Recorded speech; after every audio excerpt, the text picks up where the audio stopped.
Alors celle-là, elle était bonne, hein. Alors ça, tout le monde va raconter ça. On savait pas par où il allait arriver. Et figure-toi, Jérémy, tu t'appelles Jérémy, c'est bien ça? Il est arrivé par la droite. Mais ce mec est déglingo, hein. Et l'épisode d'avant, il est arrivé par le bas. Ah mais c'est très drôle. Ah si? Non? Ah bon, ok. Le prochain épisode de cette série, je m'y engage, je le dis, et je vais regretter ce que je vais dire, mais je le dis quand même, et c'est gardé au montage. Je vais arriver par le haut, avec peut-être un baudrier, un système de poulies. Je serai comme ça, comme Johnny quand il est arrivé. Putain, je me rappelle de ce concert, j'avais pleuré, putain. Il est arrivé comme ça, par le haut de la scène, là, c'était ça.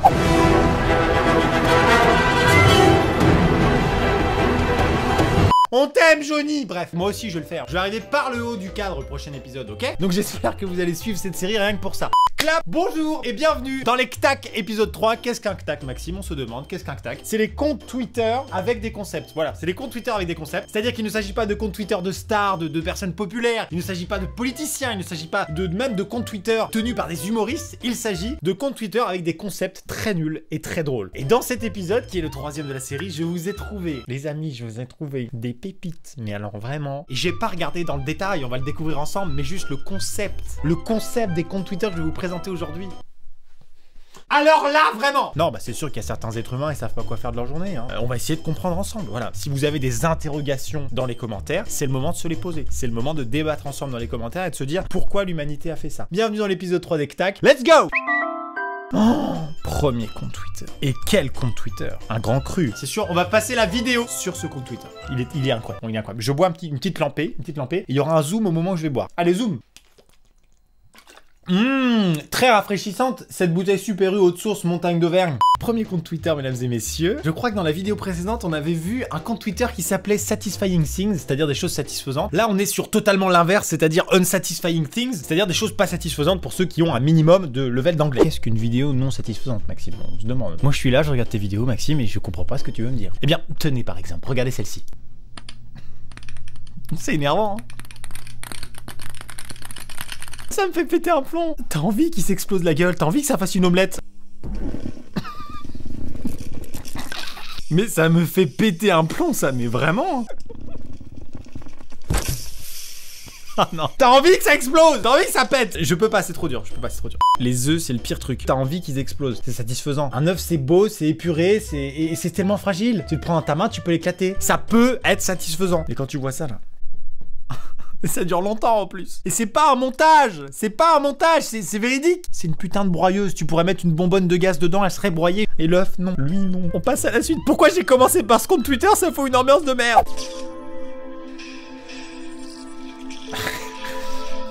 Oh non! Effectivement, on s'attend à ce qu'elle mette le dentifrice dans la bouche. Ça, d'accord. Elle ne le fait pas parce que ça tombe. Mais c'est la façon qu'a le dentifrice de tomber qui fait qu'on est insatisfait. Ça ne tombe pas comme ça, le dentifrice. Ça tombe de manière nulle. C'est vraiment genre... Voilà, ça ne tombe pas le long de la brosse à dents. Physiquement, ça ne fait pas ça, Arrêtez.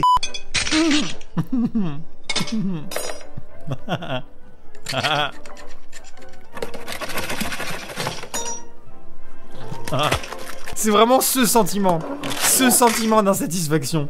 Tu te demandes pourquoi tu t'es abonné à ce compte Twitter, tu ne sais pas toi-même. Je veux qu'on arrête tout de suite cette vidéo. Il mange des meubles. Arrêtez.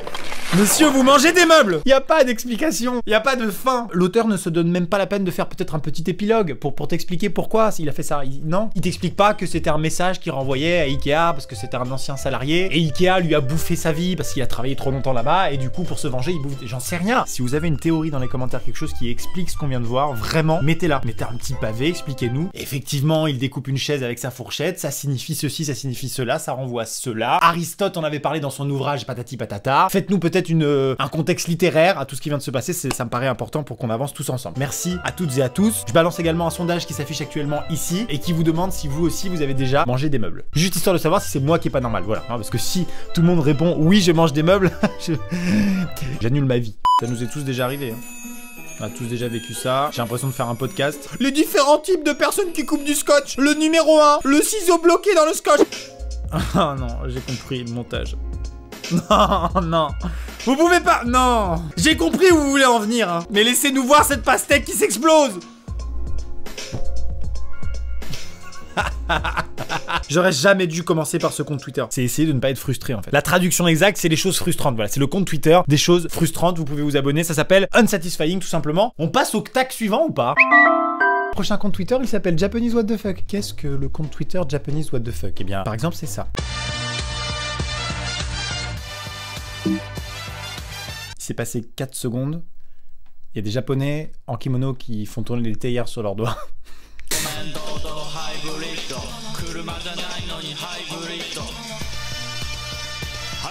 C'était tellement sûr que ce soit une pub sur les nouilles. Pour ceux qui ont vu ma vidéo sur les pubs japonaises, les pubs sur les nouilles, c'est les meilleurs. Les gens dans le marketing de la nouille à Tokyo, c'est des génies. D'ailleurs, j'avais dit un truc dans cette vidéo que j'ai jamais appliqué. C'est qu'à chaque fois qu'une vidéo sur ma chaîne devient un peu chiante, un peu longue, on n'hésite pas à faire ça.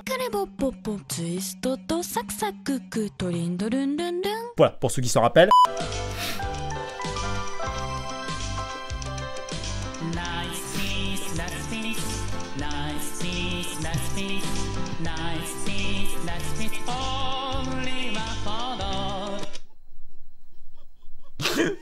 Cette tête, ce costume, cette gestuelle, ces paroles, ce montage, tout est japonais, tout est what the fuck, tout va très bien sur Japanese What the Fuck, abonnez-vous.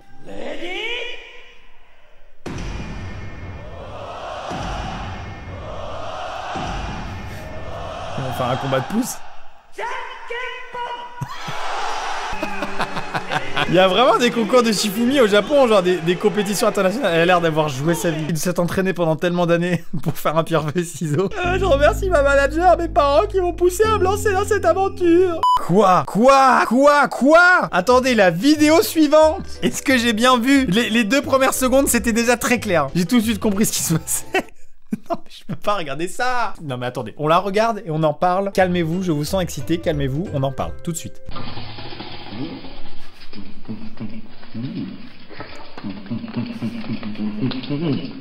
Mais qu'est-ce qu'ils ont les Japonais? Qu'est-ce qu'ils ont? Qu'est-ce qui se passe dans leur tête? Pourquoi nous on fait pas ça? Pourquoi en Europe y a personne qui fait ça? Peut-être parce que c'est bizarre. Mais elle a pas l'air d'aimer ça en plus. Je veux dire, y a aucun plaisir. Non parce que vous savez que je suis papa depuis pas longtemps et ma femme allait. Elle allait, oui forcément on nourrit notre enfant, on n'est pas complètement con. Mais elle allait à base de ses seins. Et du coup, qu'est-ce que je voulais dire par là moi? Je sais pourquoi j'ai pensé à l'allaitement, c'est que j'avais l'impression qu'elle allait se faire traire. J'ai l'impression qu'il y avait un fermier qui allait arriver avec un seau et qu'elle allait commencer à traire la... Voilà. Non parce que rappelez-vous, j'avais été à Tokyo et je cherchais des endroits what the fuck pour faire une vidéo, machin, j'avais fait une vidéo d'ailleurs. On m'avait parlé d'un bar à lait maternel. C'est étonnant mais en même temps tu te dis au Japon c'est possible. Et je l'avais pas trouvé, j'avais cherché partout, on avait demandé à plein de gens et tout, je l'avais pas trouvé du tout. Donc j'avais pas pu tester le lait maternel, ça aurait été dégueulasse, on est bien d'accord. Mais du coup quand je l'ai vu comme ça la meuf, je me suis dit elle va se faire traire. Et le mec qui la traite c'est le barman finalement. Hein, qu'est-ce que vous voulez? Eh bah une pina colada. C'était pas ça. En fait c'était un boxeur qui s'entraînait sur une femme en la frappant dans les mamelons. Je suis désolé, j'ai passé beaucoup de temps sur cette vidéo mais il y a un devoir d'explication. On est obligé de passer du temps pour comprendre. Voilà, on passe à la suite, tout va très bien se passer.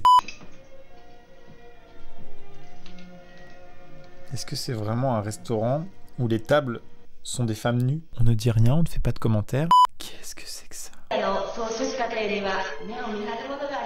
Qu'est-ce que tu fais dans la vie? Je suis un lustre. Je suis lustre dans un restaurant. Et moi, je suis porte-manteau. Please! Là, vraiment, juste petite parenthèse, mais il y a des choses que je peux pas vous montrer. Je ne peux pas montrer. Si je tiens à ma chaîne YouTube un temps soit peu, je ne peux pas le montrer. C'est coupé au montage directement. Là, ça fait la 6e vidéo où je me dis, bah c'est marrant, mais je peux pas. Même au montage, même en floutant, rien ne va.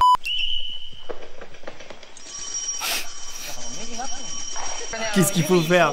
Expliquez-moi les règles. Comment il fait? Comme ça? C'est comme ça qu'il faut faire? Mais ça a l'air très sérieux, ça a l'air extrêmement sérieux. Ça rigole pas du tout. On dit rien, on passe à la suite. Si vous aussi vous êtes traumatisé, sachez que moi aussi, après ce tournage, ma vie ne sera plus la même. Je vous propose donc de passer au compte Twitter suivant, qui est pire. Bienvenue mesdames et messieurs dans le tag suivant, il s'agit de Postbad Pornhub. Vous connaissez peut-être le site Pornhub, si vous ne le connaissez pas, n'y allez pas, c'est un site pornographique sur lequel il y a des vidéos pornographiques. Postbad Pornhub est un compte Twitter qui récapitule les pires et les meilleurs titres et commentaires des vidéos pornographiques. Pas forcément besoin d'expliquer plus, hein. Ce compte m'a été donné par Mastu. On peut faire un hashtag merci Mastu dans les commentaires parce que c'est lui qui me l'a fait découvrir et c'est bougrement drôle. Par exemple, ça c'est un titre sur Pornhub qui est, contrairement à la photocopieuse, Valentina supporte bien le bourrage. J'imaginais une meuf qui s'appelle Valentina avec un voyant sur le torse, bourrage papier quoi. Bourrage bite du coup. Wow! Je suis extrêmement beauf. C'est un screen d'une vidéo porno dont le titre est Les boulangères salopes de mère en fille. Cette violence gratuite envers les boulangères. On va pas rester trop longtemps sur ce compte parce que je vais très rapidement être démonétisé si c'est pas déjà fait à cause des japonais. Mais c'est marrant, c'est marrant. Si vous pouviez prendre le temps entre 2 branlettes de remplir mon questionnaire SVP. Attends, mais le mec est étudiant dans une grande école et il dit si vous pouviez prendre le temps entre 2 branlettes de remplir mon questionnaire SVP, HTTP, sec, machin truc, ça prend 5 minutes, ça m'aiderait à décrocher mon diplôme. C'est tellement une bonne idée. C'est incroyable. Tu mets un commentaire sur un site porno en mode excusez-moi, mais pour mon TPE sur les hérissons, c'est pour avoir des points d'avance pour le bac, les gars. Attends, il y a le questionnaire. Bienvenue dans ce questionnaire à propos du commerce équitable. Merci d'accepter de répondre à ce questionnaire. Eh, c'est vraiment pas con. Le gars est prêt à tout. 2 salopes à grosses fesses épaisses se baisent tellement fort mutuellement qu'elles détruisent un sismographe. Mais qui sont les auteurs? Qui sont les auteurs des titres? Incroyable. Voilà, je vous souhaite à toutes et à tous une bonne journée. On passe au CTAC suivant. Tac suivant, cette vidéo a commencé depuis plusieurs minutes, il y a un petit relâchement, on a vu beaucoup de trucs en lien avec du porno, il est temps qu'on revienne vers de la poésie, vers du mignon, vers du cute, j'ai ce qu'il vous faut mais en attendant... Voilà, comme ça j'ai recapté votre attention. On est sur un compte Twitter qui s'appelle Small Animals et il s'agit de petits animaux. Ça veut dire petits animaux en anglais, c'est pour ça. Dans chaque post sur ce compte Twitter, vous trouverez soit une petite vidéo, soit une petite photo d'un animal petit et mignon qui vous fera oublier, j'espère, les femmes lustres japonaises. Peut-être pas du tout. Il s'agit de petits animaux mignons comme par exemple ce chien qui fait comme de la balançoire, on peut dire. Ça vient compenser tout ce qu'on a vu avant. On va pas rester longtemps sur ce compte Twitter, c'est histoire d'avoir un petit peu de douceur pour se remettre à plat mentalement et repartir sur de bonne base en regardant des choses bizarres et traumatisantes. C'est parti. Regardez ce petit chien, il est trop mignon. Oh, mais regardez-moi ça. Boudiou. Oh le petit... C'est quoi d'ailleurs? On en avait besoin, vraiment dans cette vidéo on en avait besoin. Il s'est passé trop de choses bizarres, trop de choses traumatisantes. Et vous avez pas tout vu, hein. J'en ai coupé des choses, vous avez pas tout vu. Pourquoi il faisait ça avec un cheval aussi? Non, je rigole. Oh, le petit chat c'est trop mignon, ils vont se mettre à combien là-dedans? Ça rentrera jamais. Oh, c'est super mignon. Il lui marche dessus, il l'étouffe. Ah bah il est mort. Non, ça va, c'est mignon. Vous inquiétez pas. Non, il faut pas s'attendre à un truc traumatisant à chaque fois. Je vous dis, c'est un petit truc, c'est une petite douceur. Voilà, c'est un petit sucre. C'est une petite douceur. C'est pour qu'on soit apaisé. Vraiment, je tiens à vous le dire. Faites attention à qui et à quoi vous vous abonnez sur Twitter. Et tenez à ce que l'équilibre de la force soit respecté. Bon, regardez, il sait pas. Oh, le pauvre, il sait pas qu'il a un post-it sur la gueule. Oh, ça c'est marrant. Hein. Voilà, c'est ce que je disais. Ça contraste avec le titre boulangère, salope de mère en fille. Ça, plus le titre Pornhub, je suis à plat. Mentalement, je suis neutre. Tout va bien. Mais veillez à... Voilà. Mais faites attention à garder cet équilibre. Oh, regardez-moi ça! Oh, boudiou. On arrête. Repassons sur un CTAC un peu plus traumatisant. Mesdames, messieurs, pour le prochain compte Twitter, vous n'êtes ni préparé physiquement, ni mentalement, ni biologiquement, ni humainement, ni vous n'êtes pas prêt. Personne n'est préparé à ce qui va arriver. Il s'agit d'un compte Twitter. Comment l'expliquer simplement? C'est une compilation de toilettes qui font peur. Regardons ensemble. Avec en numéro 1 cette cuvette disposée à côté d'un espèce de trou noir bizarre. En numéro 2 une cuvette avec des sabots. Une cuvette de Noël, pourquoi pas. Une cuvette en extérieur sur une place publique avec des bouts de verre que quand tu t'assois dessus, t'arraches l'entièreté de l'arrière-train. Un toilette tuning. C'est que les toilettes qui font peur. Voilà, c'est une compilation de toilettes qui font peur. D'accord. Effectivement, en fait, il est très épuré, mais il fait très peur. C'est vraiment pour les gens qui aiment observer leur crotte. Non, mais c'est vrai que c'est important de regarder sa merde. Non, mais sans rire. Parce que vous pouvez avoir un problème de santé et il faut le voir, il faut le... Voilà. Et s'il clignote, c'est qu'il y a un truc. Non, mais voilà, si le truc est radioactif, posez-vous... Alors ça fait flipper. Le jour où tu relèves la cuvette et qu'il y a un gars qui attend la bouche ouverte, cours très vite. C'est vraiment le mec à la passion des chiottes, quoi. C'est fou. Il y en a tellement. Attendez, juste 2 secondes. Parce que là, je suis en train de voir des compilations de toilettes. Je garde pas tout parce qu'il y en a beaucoup trop. Mais juste ça, je le dis haut et fort. Je suis un youtubeur engagé et à un moment donné, j'ai des opinions.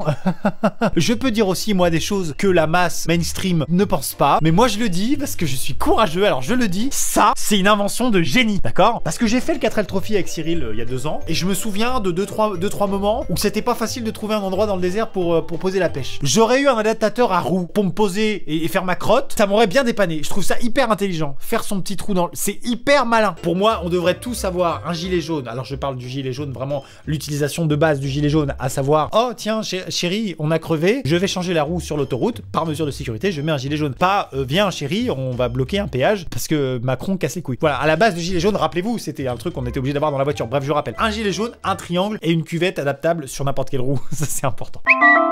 Compte Twitter suivant, je vais vous le montrer très rapidement, c'est très simple. Il s'agit de chats disposés sur des vitres. Voilà, ça s'appelle Cats on Glass et c'est fin du concept. Voilà, il y a 32 000 personnes dans l'humanité entière qui se sont dit ça c'est quelque chose qui m'intéresse, je veux voir tous les matins des chats sur des vitres. Par exemple ce chat qui est donc disposé sur une vitre et puis la photo est prise d'en dessous. Voilà, il y en a un autre ici. Alors voilà, tout le compte Twitter est comme ça. Là on passe 1 heure dessus, c'est parti. Celui-là est marrant, c'est mon préféré, je l'adore. C'est un petit peu comme l'épisode précédent, je m'étais abonné à un compte où tous les jours il y a un petit canard. C'est le canard du jour, hein, Duck of the Day. C'est un petit peu la même chose. Voilà, tous les jours, t'as ton petit chat sur une vitre. À quoi ça sert, j'en sais rien. Dans ce monde un peu brutal, ça fait toujours plaisir. Regardez, c'est marrant. Non mais si, c'est marrant. Ça sert à rien, mais c'est marrant. Ah, celui-là, il est marrant. Hein. Celui-là, il est comme les autres en fait. Je me fais un peu chier, un peu comme vous d'ailleurs. C'est le moment de 2238 abonnés sur ce compte. Je ne vous le dévoile pas encore. Je ne vous dis pas encore ce que c'est, mais sachez que ce compte-là, il y a 2238 personnes qui se sont dit « Je veux m'abonner à ce compte ». Alors là, vous allez me dire « Mais qu'est-ce que c'est le concept de ce compte ?» Pourquoi 2238 personnes ont choisi de s'y abonner? 2238 personnes, c'est déjà un bon petit village dans le centre de la France. Hein. Désolé de le répéter, mais c'est vraiment beaucoup de gens. D'accord? Et bien ces gens-là ont décidé de s'abonner à un compte Twitter qui s'appelle Same Peak of Spinarak. Spinarak, c'est un Pokémon hein, qui ressemble à ça. Et en fait, le concept du compte, c'est de publier inlassablement la même photo. Voilà. Pareil, hein, si vous avez des explications dans les commentaires, des théories, il n'y a vraiment aucun problème. Moi, je suis là pour apprendre. Hein. Donc là, par exemple, il y a 39 minutes, ce compte a publié une photo du Pokémon Spinarak. Il y a 13 heures, il a fait un autre post avec une photo du Pokémon Spinarak. Ah, le 23 décembre 2000, voilà, c'est pour ça que je disais ça au début, j'ai insisté sur le nombre d'abonnés. 2238 personnes ont décidé que tous les jours, il leur fallait dans leur fil d'actualité une photo du Pokémon Spinarak. Voilà. Puis-je vous demander quelque chose, mesdames et messieurs, grâce au hashtag tiens, voici un compte Twitter rigolo, Maxime. J'ai envie de recruter quelqu'un dans la Redbox qui s'occupe des hashtags, parce qu'on fait n'importe quoi. C'est chiant, c'est trop long, c'est pas efficace, personne n'a envie d'utiliser un hashtag comme ça. Bon bref, utilisez donc s'il vous plaît ce hashtag pour m'envoyer les comptes Twitter avec des concepts que vous trouvez très drôles. Voilà, moi je cherche de mon côté, mais je suis pas aussi efficace que vous qui êtes des millions. Donc voilà, si vous connaissez des comptes Twitter avec des concepts qui sont très drôles, n'hésitez pas à me les envoyer sur Twitter avec le hashtag que je ne m'en rappelle même plus déjà, je ne sais plus comment il s'appelle. Vous m'envoyez ça sur Twitter et donc ça m'aidera à faire les épisodes suivants. Rappelez-vous, je m'y suis engagé, je le ferai. Épisode suivant, j'arrive par le haut du cadre. Est-ce que c'est une action suffisamment forte pour que vous vous disiez vivement le prochain épisode? Je suis pas sûr. C'est assez merdique. Je sais pas pourquoi je tease un truc aussi nul. D'ailleurs, dans l'épisode suivant, j'aurai un polo bleu, blanc et rouge d'ailleurs. Voilà, et je tease des trucs pas ouf. Mesdames et messieurs, c'est la fin de cette vidéo. Merci beaucoup de l'avoir regardé jusqu'au bout. C'est dingue. Non, franchement, que vous soyez restés jusqu'à la fin de cette vidéo, c'est fou. Donc merci beaucoup. Laissez un petit pouce bleu. Abonnez-vous si c'est pas déjà fait. Voilà, ça prend 3 secondes. Activez la cloche pour recevoir les notifications. Je vous fais des bisous. Laissez un commentaire. Faites ce que vous voulez. Je vous fais des bisous, c'était Mixam Bouscavida. Bah oui, évidemment. Bah attends.